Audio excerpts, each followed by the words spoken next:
Oh yeah, Johnny and I turned 40 this year. Me about 6 months before him, but you within the last month, right? Yeah. The big 4-0. We're no longer spring chickens. So one thing we realized is working out at 40 isn't the same as working out before 40. That's true. That's true. So here's an example. Because I am 40, I'm actually thinking about longevity now, right? Like, oh crap, I've got this gut that seems to keep growing. Right. My muscles, my biceps seems to be shrinking slowly and steadily. And I'm like, I can't atrophy or degrade this way. I gotta like improve, maintain, get better. So I decided to start working out in the mornings. I do a 20-minute jog to like a park area that they have like, you know, these stationary equipment you can do calisthenic, like body weight exercises on. Nice. And all I did was some pull-ups, some sit-ups, some dips, some rows. Yeah. And then what I remember I struggled the most with were not only the pull-ups, but push-ups. So I did 20 push-ups.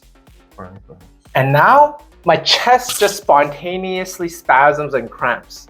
One thing I've noticed is exactly that. When I was 20 or even 30, if I hadn't worked out for a long period of time, I could jump back into it and go hard.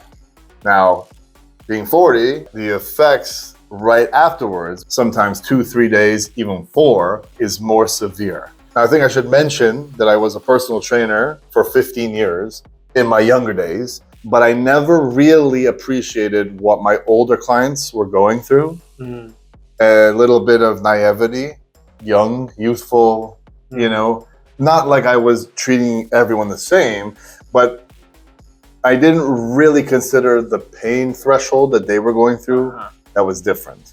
And now you're experiencing an increased pain. I mean, I think one of the funniest things about life is that things you have to work for to maintain become harder. The discipline becomes stronger because this wants to get bigger and the muscle wants to get smaller, but we want to get the muscle bigger and this smaller. We want the hair to stay on the top, but the hair wants to go. I mean, is it some kind of like insane fucking life, you know? You know what I mean? We want our bellies to go like this, yeah, like we that. Want to have the lean belly, the thick hair. We want to have the strong, you know what? I mean, come on. Peanut punch. Yeah, peanut punch. Now, can I just give us a little pause to our conversation and say that today we can enjoy some coconut water. Thank you, Johnny, for being our sponsor today. Yeah. This is coconut water, 100% natural, no pulp. No pulp, but I like chunkiness in my water. Well, is there sugar? Yeah, 22 grams, but it's all from the coconut. Okay. And this is a product of Vietnam. Cheers. Cheers. I know you like coconut water, so. Refreshing. Very. Eau de noix de coco. Eau de noix de coco. Oh, eau de noix de coco. Eau de noix. Sans pulpe. Okay.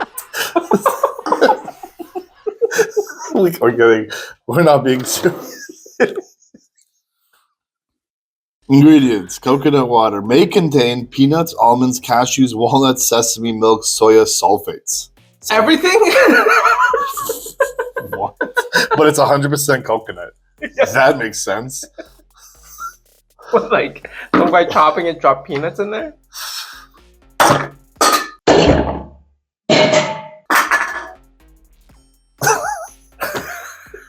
Okay, back to working out.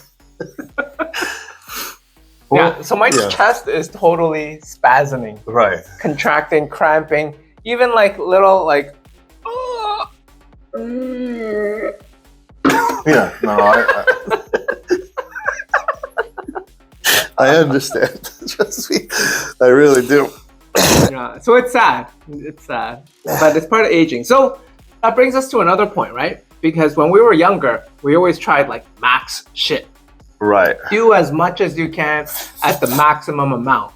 But I've actually been doing some like reading, some learning, watching some like educational YouTube stuff about like how people our age or how working out for longevity Yeah. should actually be done. Yeah. And they actually raised a couple interesting points, or I picked up a couple of thoughts. Number one, it's not about max anymore. Right.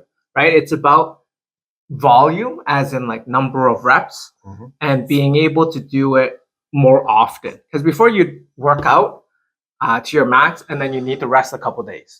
But what they recommend is actually going 80% of your max, or maybe even just like 60 or 70% of your max, so that you can actually work out more often. So get the volume and the reps in. Right, and you want to get like a full range of motion because you really want to keep your joints not stiff, right? And that is something that comes from, you know, like if you're coming down on your bench, you don't stop there. You really give it a full range of motion, right? Because before you wouldn't, right? Because you're afraid of going back, and that didn't matter. Yeah. But now you're right. Range of motion is important. That's tied to flexibility, right? Yeah. So even at our age, like flexibility is now becoming a serious thing. I think, though, another thing to get into in this conversation would be number one, how much food am I consuming? And then number two is how often am I working out and what kind of workouts? And again, to reference when you're younger, if you were like me, I could eat anything I wanted. Yeah. I mean, literally. The good old days. Yeah, no limit. Right? Now it's like I actually want to be conscious about what I eat and how much I eat and counterbalance it with workouts that have a mix of both cardiovascular and strength training, right? Yeah. So let's go back to the topic you talked about, like eating, right? Like before we ate to our max, and we enjoyed eating till we were full. All you can eat buffets were amazing, right? Like that was a good deal. Mandarin. Ooh. Oh, those sushi buffets. Ooh. But I actually don't enjoy those things anymore. I don't either. Because afterwards, you just feel way too full, way too crap, way too gluttony. Yeah. And just not good all around, right? So really, it's about eating just enough now so that you feel good the next several hours. And even like I've started fasting, right? Like intermittent fasting. I stopped eating at 8 o'clock and I won't start eating again until maybe 11 a.m. or 12 noon the next day. But can I just play devil's advocate and ask you something? Like even with the fasting, even with the calorie intake control, are you feeling like anything's really changing? Or is it just maintenance? So with that, I feel like it's just maintenance right now. I think initially when I started intermittent fasting, I lost like 5 to 8 pounds. And it's still off right now, which is why I think it's just calorie control. So is the key like more consistent exercise? I think the tweak would be like the type of foods you eat. Okay. Right? Because I think I still eat a lot of carbs, carbohydrates. And the doctor says less carbs, more fruits, more protein. Right. And stuff like that. More so a low carb diet, not like keto, but like just minimize your carbs. Yeah. Because I get it in like, you know, in the afternoon coffee or tea, I'll put sugar in it. Put milk in it. Like that's all like sugar related stuff. I didn't realize that growing up, but sugar was sugar, but I didn't know milk was considered sugar. Yeah, like I think our enemy number one is sugar. Yeah. Even before, let's say, like portion control, you know? Interesting. If I wasn't being as careful as I'm being with sugars and portions and carbs, how much fatter would I be? Because it's like all those things I control. Like my diet consists mostly of protein and vegetables. And yet I don't feel like I'm really losing or tightening. I think I need more workouts. What do you think about having almost only protein veg diet with almost no carbohydrates? In the form of like breads, pastas, rice, you know, starch, you know, things like that. So like, are you referring to a ketogenic diet, like ketosis? Not specifically in the sense of like, I'm not really referencing somebody's like mapped out diet, but I'm just saying it's like, if you used to eat, let's say rice as an example, rice, steak, and steamed vegetables, you simply remove the rice and just have the steamed vegetables and the steak and that's it. And water. So what's interesting is like my doctor is like, Louis, you know, diabetes is a serious concern for you. So the first step is to based on my weight, my BMI, body mass index, right? My height relative to my weight, and also based on some of my blood work. So like I have some higher sugars, I have some high fats. So their recommendation was, cut out the carbs because carbs break down so much faster and it spikes your insulin, and all of that stuff leads to chronic inflammation. Right. And if you were to only eat meats and vegetables, it doesn't shoot your sugars up that high, so you get less of an insulin response, and so you have less of an inflammatory response to this. Right. That's the premise of like ketogenic diets too, and how that like improves concentration. I don't really know how it's concentration for. It's just like your brain uses a different kind of energy molecule that are like ketones, so you have more of that in your body, so you can focus. So I'm curious. Like, there's all this. I don't even know if it's science. It's like quasi-science. It's a lot of anecdotes, but and there's so much stuff out there. It's really hard to get a handle on what's right, what's true, and what's good for you. You're right. And I can definitely say from the time even that I worked in the industry, there's always some new trends, some new diets, some new fad, some new idea. One time they were saying to cut out meats, and then it was eat only meats, and then it was get rid of carbs, and it was like, no, you need carbs because your body reacts differently. And then it was portion control, and then it was, and it's just like a roller coaster of ideas. And the truth is, like, common sense, balance is the key in life. When people talk about calorie deficit, all they're really saying is, like, if you consume 2,000 but you burn more than 2,000, then you end up losing weight. I mean, it's simple logic. And then if you look at some of the more known figures who have been public about their diets, who have made very extreme changes in their life, one comes to my mind is Jordan Peterson, Canadian psychologist. He and his daughter have for years, I don't know if you know, only eaten beef and salt and water. I think I did hear about that. And he says, he's like, I'm not kidding, nothing else. So for years, he doesn't eat anything else.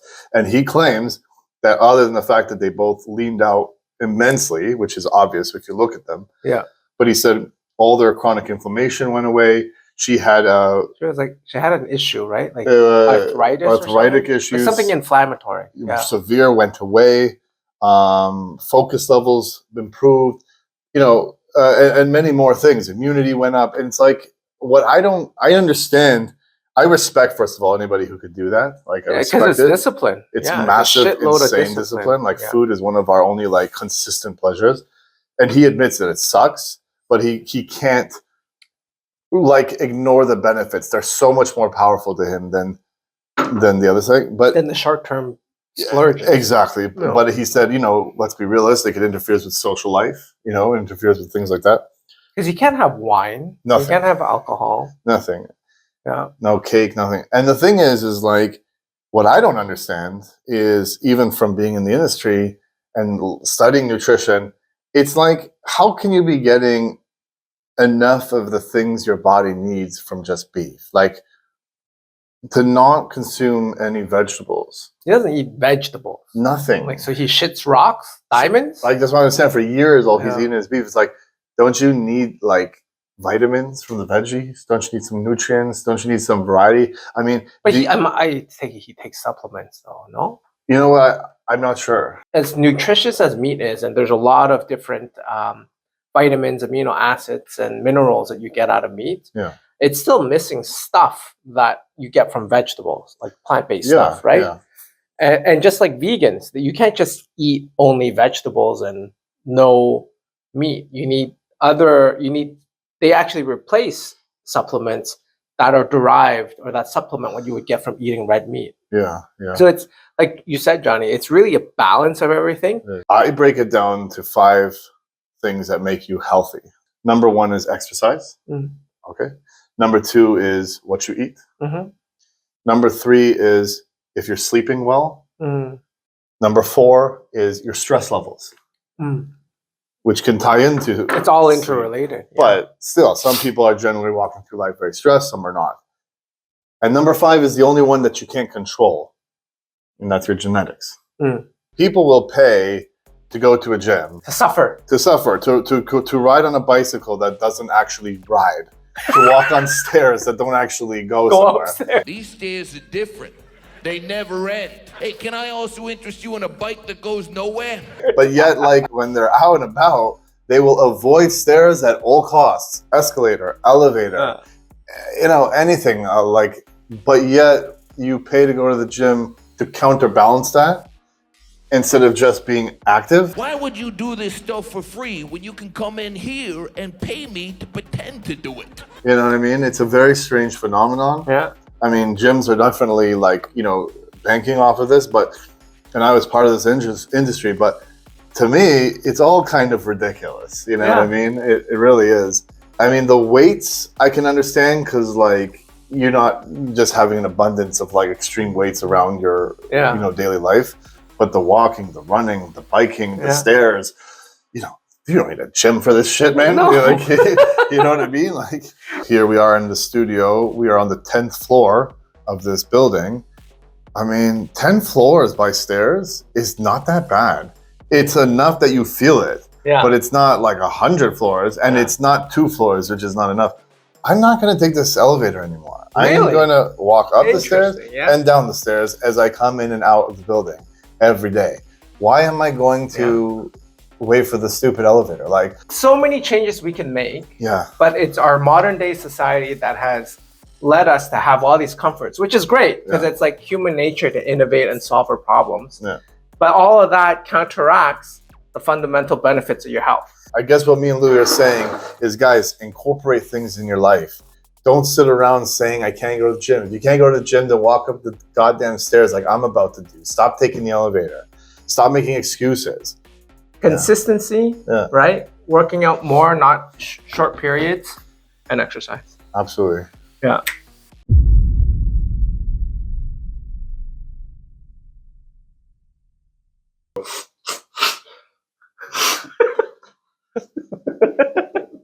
What happened? There's some white stuff there. Is there?